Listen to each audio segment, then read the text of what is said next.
जय श्रीमन नारायण सभी को। राधे राधे। जय सिया राम। प्रणाम। सिया राम मैं सब जग जानी, करहूँ प्रणाम जोरि जुग पानी। ऐसी बानी बोलिए मन का आपा खोर, औरों को शीतल करे आपहु शीतल हो। प्राणियों में सत्य का भावना हो, विश्व का कल्याण हो। अयोध्या धाम की जय, वृंदावन धाम की जय, प्रभु राम लला की जय। श्रीमद् भागवत महापुराण कथा कहेंगे। सांख्य योग विस्तार पूर्वक कहते हैं, पूरा सुनिएगा। चैनल को सब्सक्राइब शेयर जरूर कर दीजिएगा। भगवान श्री कृष्ण कहते हैं, प्यारे उद्धव, मैं तुम्हें सांख्य शास्त्र का निर्णय सुनाता हूँ। प्राचीन काल के बड़े बड़े ऋषि मुनियों ने इसका निश्चय किया है। जब जीव इसे भली भांति समझ लेता है तो वह भेद बुद्धि मूलक सुख दुख द्विरूप भ्रम का तत्काल त्याग कर देता है। युगों से पूर्व प्रलय काल में, आदि सतयुग में, और जब कभी मनुष्य विवेक निपुण होते हैं, इन सभी अवस्थाओं में यह संपूर्ण दृश्य और दृष्टा जगत और जीव विकल्प शून्य, किसी प्रकार के भेदभाव से रहित केवल ब्रह्म ही होते हैं। इसमें संदेह नहीं कि ब्रह्म में किसी प्रकार का विकल्प नहीं है। वह केवल अद्वितीय सत्य है। मन और वाणी की उसमें गति नहीं है। वह ब्रह्म ही माया और उसमें प्रतिबिंब जीव के रूप में, दृश्य और दृष्टा के रूप में दो भागों में विभक्त सा हो गया। उनमें से एक वस्तु को प्रकृति कहते हैं। उसी ने जगत में कार्य और कारण का रूप धारण किया है। दूसरी वस्तु को, जो ज्ञान स्वरूप है, पुरुष कहते हैं। उद्धव जी, मैंने ही जीवों के शुभ अशुभ कर्मों के अनुसार प्रकृति को शुद्ध किया। तब उससे सत्व रज और तम ये तीन गुण प्रकट हुए। उनसे क्रिया शक्ति प्रधान शुद्ध और ज्ञान शक्ति प्रधान महातत्व प्रकट हुए। वे दोनों परस्पर मिले हुए ही हैं। महातत्व में विकार होने पर अहंकार व्यक्त हुआ। यह अहंकार ही जीवों को मोह में डालने वाला है। वह तीन प्रकार के हैं, सात्विक, राजस और तामस। अहंकार पंच तन्मात्रा इंद्रिय और इनका कारण है, इसलिए वह जड़ चेतन अभियात्मक है। तामस अहंकार से पंच तन्मात्राएं और उनसे पांच भूतों की उत्पत्ति हुई तथा राजस अहंकार से इंद्रियां और सात्विक अहंकार से इंद्रियों के अधिष्ठाता 11 देवता प्रकट हुए। ये सभी पदार्थ मेरी प्रेरणा से एकत्र होकर परस्पर मिल गए और इन्होंने यह ब्रह्मांड रूप अंड उत्पन्न किया। यह अंड मेरा उत्तम निवास स्थान है। जब वह अंड जल में स्थित हो गया तब मैं नारायण रूप से इसमें विराजमान हो गया। मेरी नाभि से विश्व कमल की उत्पत्ति हुई। उसी पर ब्रह्मा का आविर्भाव हुआ। विश्व समष्टि के अंतःकरण ब्रह्मा ने पहले बहुत बड़ी तपस्या की। उसके बाद मेरा कृपा प्रसाद प्राप्त करके रजोगुण के द्वारा भू स्व अर्थात पृथ्वी, अंतरिक्ष और स्वर्ग, इन 3 लोगों की और इनके लोकपालों की रचना की। देवताओं के निवास के लिए सर्वलोक, भूत प्रेत आदि के लिए भूलोक, अंतरिक्ष और मनुष्य आदि के लिए भूलोक, पृथ्वी लोक का निश्चय किया गया। इन तीनों लोकों से ऊपर महलोक, तपलोक आदि सिद्धों के निवास स्थान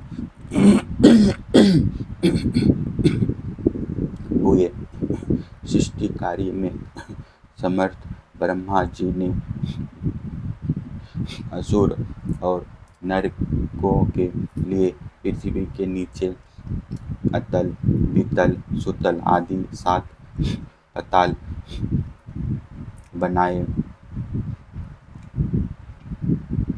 इन्हीं तीनों लोकों में त्रिगुणात्मक कर्मों के अनुसार विविध गतियाँ प्राप्त होती हैं।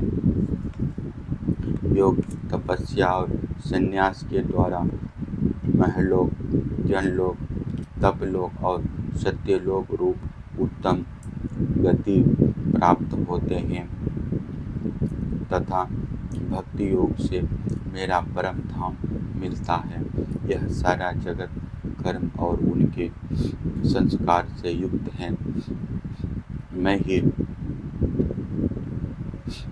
काल रूप से कर्मों के अनुसार उनके फल का विधान करता हूँ। इस गुण प्रभाव में पड़कर जीव कभी डूब जाता है और कभी ऊपर आ जाता है। कभी उसकी अधोगति होती है और कभी उसे पुण्यवश उच्च गति प्राप्त हो जाती है। जगत में छोटे, बड़े, मोटे, पतले जितने भी पदार्थ बनते हैं सब प्रकृति और पुरुष दोनों को सहयोग से ही सिद्ध होते हैं। जिसके आदि और अंत में जो है वही बीच में भी है और वही सत्य है। विकार तो केवल व्यवहार के लिए की हुई कल्पना मात्र है। जैसे कंगन, कुंडल आदि सोने के विकार और घड़े, सकोरे आदि मिट्टी के विकार पहले सोना या मिट्टी में ही थे, बाद में भी सोना या मिट्टी में ही रहेंगे। अतः बीच में भी वे सोना या मिट्टी ही है। पूर्ववर्ती कारण महातत्व आदि भी जिस परम करण को उपादान बनाकर अपर अहंकार आदि कार्य वर की सृष्टि करते हैं, वही उनकी अपेक्षा भी परम सत्य है। तात्पर्य यह है कि जब जो जिस किसी भी कार्य के आदि और अंत में विद्यमान रहता है वही सत्य है। इस प्रपंच का उपादान कारण प्रकृति है, परमात्मा अधिष्ठान है और इसको प्रकट करने वाला काल है। व्यवहार काल की यह त्रिविधता वस्तुतः ब्रह्म स्वरूप है और मैं वही शुद्ध ब्रह्म हूँ। जब तक परमात्मा की ईशन शक्ति अपना काम करती रहती है, जब तक उनकी पालन प्रवृत्ति बनी रहती है, तब तक जीवों के कर्म भोग के लिए कारण रूप से अथवा पिता पुत्र के रूप से यह सृष्टि चक्र निरंतर चलता रहता है। यह विराट ही विविध लोगों की सृष्टि स्थिति और संहार की लीला भूमि है। जब मैं काल रूप से इसमें व्याप्त होता हूँ, प्रलय का संकल्प करता हूँ, तब यह भुवनों के साथ विनाश रूप विभाग के योग हो जाता है। उसके लीन होने की प्रक्रिया यह है कि प्राणियों के शरीर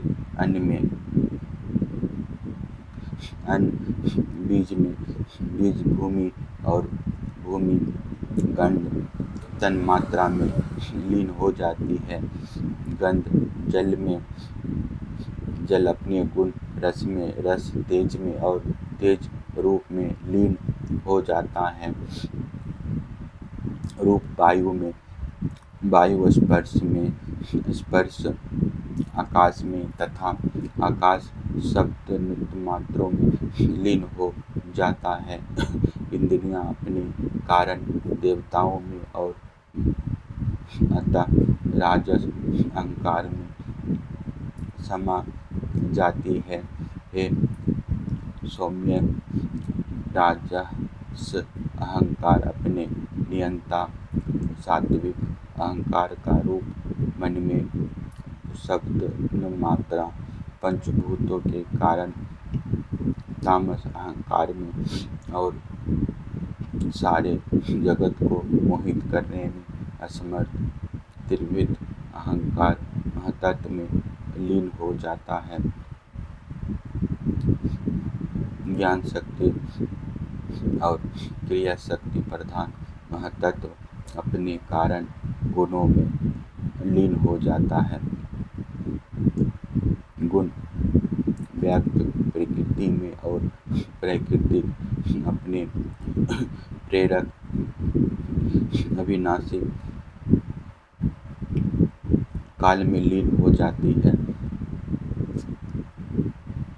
काल माया में, जीव में और जीव मुझ अजन्मा आत्मा में लीन हो जाता है।